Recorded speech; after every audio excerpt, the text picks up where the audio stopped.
Let's look at the third part of the story, the Tiger King. From that day onwards, it was celebration time for all the tigers inhabiting Prativandapuram. So from that day, which day? The day when the astrologer told the Tiger King, told the Maharaja of Prativandapuram that it is the 100th tiger who would kill the Tiger King. So from that day, the tigers of Prativandapuram had a nice time in the kingdom. The state banned the tiger hunting by anyone except the Maharaja. So why it is a nice day? From that day it is nice to live in Prativandapuram for the tigers, because from that day the state banned tiger hunting by anyone except the Maharaja. The Maharaja will kill the tiger only, but the tiger hunt is prohibited in the kingdom.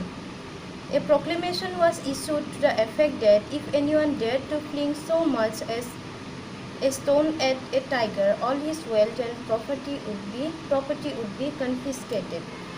So the tigers of Prativandapuram will be killed by the Maharaja only, and if someone even dared to throw a stone at a tiger, his property would be taken away by the kingdom of Prativandapuram.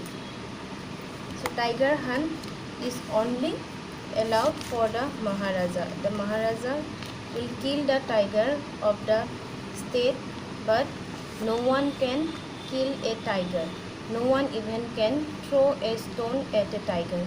And if he does, if someone throws even a stone at a tiger, then all his property would be taken away by the kingdom of Prativandapuram. So this was the proclamation issued. Not that he faced no danger. There were times when the bullet missed its mark.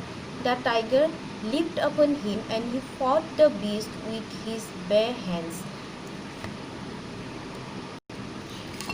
It is not that the Tiger King feared the tigers.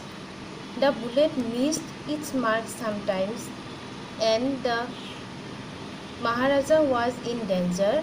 Each time it was the Maharaja who won, but it was the Maharaja who won. It was the Maharaja who killed the tigers. At another time, he was in danger of losing his throne. A high-ranking British officer visited Prativandapuram. He was very fond of hunting tigers and fonder of being photographed with the tigers he had shot. As usual, he wished to hunt tigers in Prativandapuram. But the Maharaja was firm in his resolve. He refused permission. I can organize any other hunt. You may go on a boar hunt. You may conduct a mouse hunt. We are ready for a mosquito hunt. But the tiger hunt, that's impossible. So there is another time when the Tiger King was about to lose his throne. Why? Because a high-ranking British officer, he wanted to hunt tigers in the kingdom of Prativandapuram. But it is not allowed by the Maharaja, because the Maharaja would have to kill 100 tigers.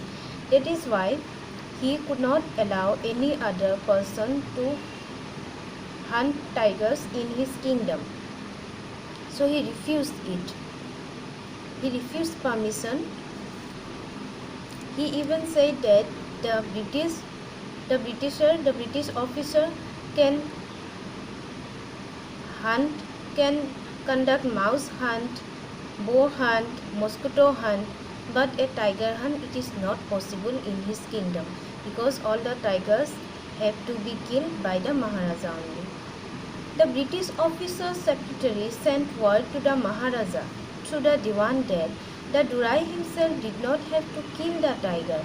The Maharaja, Durai is the chief of the kingdom.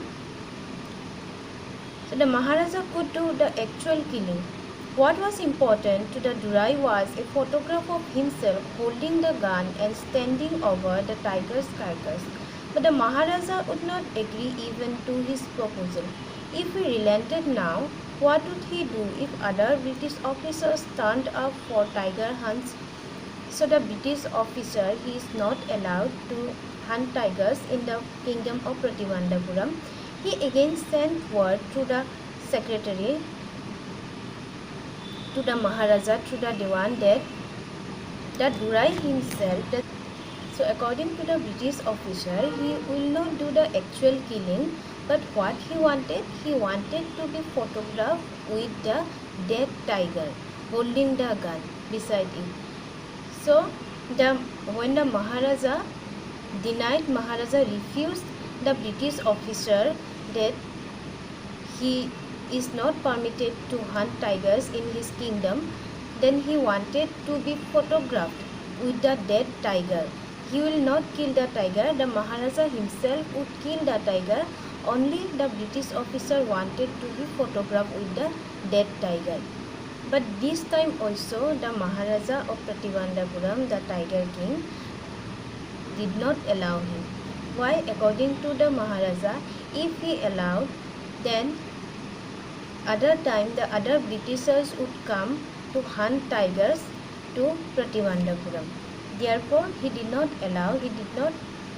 permit the British officers to be photographed with the dead tiger. Because he prevented a British officer from fulfilling his desire, the Maharaja stood in danger of losing his kingdom itself.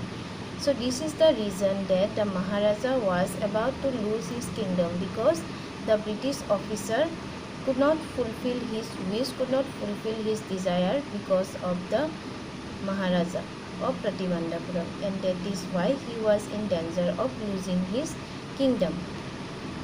The Maharaja and the Diwan had deliberations over this issue.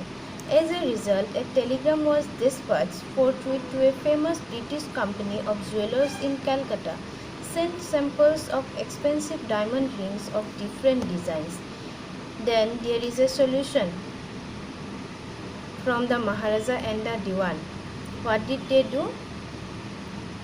They dispatched a telegram to a famous British company of jewellers in Calcutta, and they asked to send some samples of expensive diamond rings of different designs. Some 50 rings arrived. The Maharaja sent the whole lot to the British officer's good lady. The king and the minister expected the Duraisani to choose one or two rings and send the rest back. Within no time at all, the Duraisani sent her reply, "Thank you very much for your gifts." The jewellers from Calcutta sent some 50 rings, and the Maharaja sent all of them to the British officer's wife, Duraisani, British officer's wife.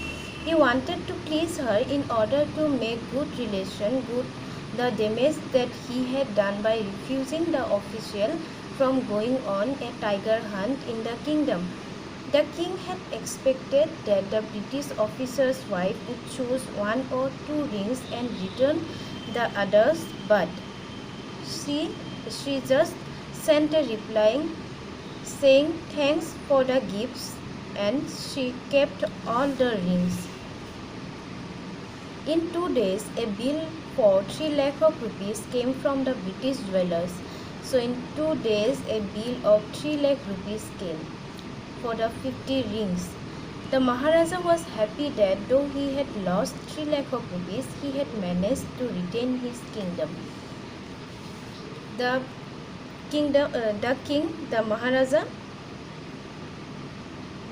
was happy that he had saved his kingdom, though he had to pay 3 lakh of rupees, yet he was happy that he is able to retain his kingdom, as it was about to be lost because of the king himself, as the Maharaja refused the British officer to hunt tigers in his kingdom. Yet he is happy now that he is able to retain his kingdom, though he had to lose 3 lakh of rupees.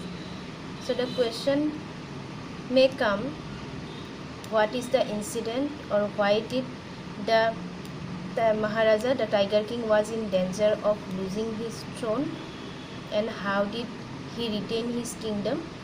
Then you can answer it from this part. This is the third part of the story, the Tiger King. Hope you got it. Hope you understood the third part of the story. Again, you'll read it.